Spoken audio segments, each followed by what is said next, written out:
Maintenant que vous avez pris le temps de synchroniser votre navigateur, prenez 30 secondes, 1 minute, 2 minutes pour ajouter certaines extensions qui, en classe, sont plus que pratiques, sont presque nécessaires. Donc, allons-y. Comment fait-on pour ajouter des extensions à Chrome, hein, comme celle qu'on voit ici? Vous n'êtes pas obligé d'en avoir autant, d'accord?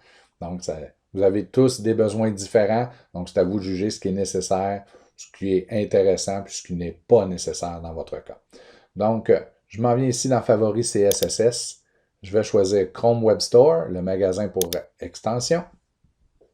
Et vous avez une page par défaut. On peut toujours rechercher dans le Chrome Web Store en entier. Il y a des dizaines de milliers d'extensions et d'applications. Mais on vous a fait une liste des suggestions. Et pour le centre de service scolaire des Samars, la première suggestion, c'est d'installer AdBlock Plus ici. Donc, le bloqueur de publicité. Auparavant, ça se faisait automatiquement. Maintenant, ce n'est plus le cas.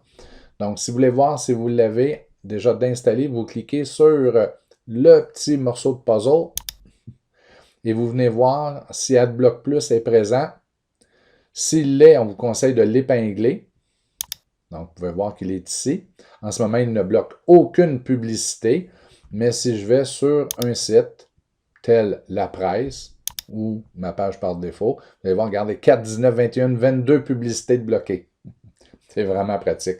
Si je vais sur La Presse, là, il va même me dire qu'il faut désactiver le bloqueur. D'ailleurs, je l'ai désactivé. D'accord? Pour qu'il me laisse lire les articles. Vous pouvez voir, il y a quand même des publicités qui vont passer, mais il y en a beaucoup, beaucoup moins. On n'a pas le gros bandeau avec plein de publicités qui apparaît. Allons-y. Faire une démonstration. Vous pouvez voir. Vraiment plus agréable à utiliser. Certains sites tels le Journal de Montréal, même des fois la presse, vont vous dire désactiver le bloqueur de publicité. Alors pour ce site, vous cliquez sur AdBlock Plus et vous le désactivez. D'accord? Mais ça va quand même le laisser activer pour les autres. Donc, AdBlock Plus, un incontournable, ça veut dire qu'il n'y a plus de publicité sur YouTube. Déjà là, ça change une vie. Une autre application ou une autre extension qu'on vous suggère d'installer, c'est le fameux lecteur de code QR ou le créateur de code QR. Donc, si jamais vous avez un code QR que vous voulez scanner avec la caméra, on vous conseille de l'installer. Attendez, vous allez voir, il est plus bas dans la liste. Il faut trouver. Intitulé QR Code.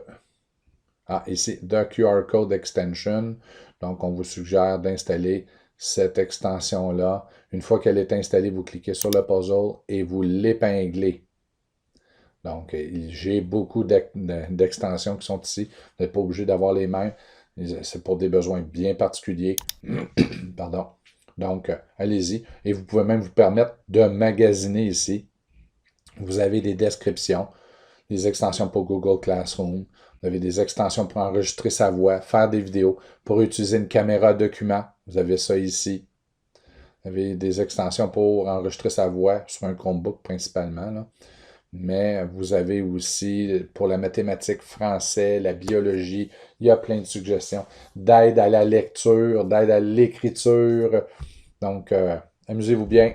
Vous n'êtes pas obligé de tout installer, loin de là. Il ne faut pas tout installer. Vous installez ce que vous avez besoin. Si jamais vous installez une application, une extension, que ça ne fait pas votre bonheur, vous pouvez à n'importe quel moment cliquer avec le bouton de droite et supprimer de Chrome. Et voilà. Bonne utilisation de Chrome. Ajoutez le bloqueur de publicité, le lecteur de code QR. Vous allez voir, ça peut être vraiment pratique. À la prochaine.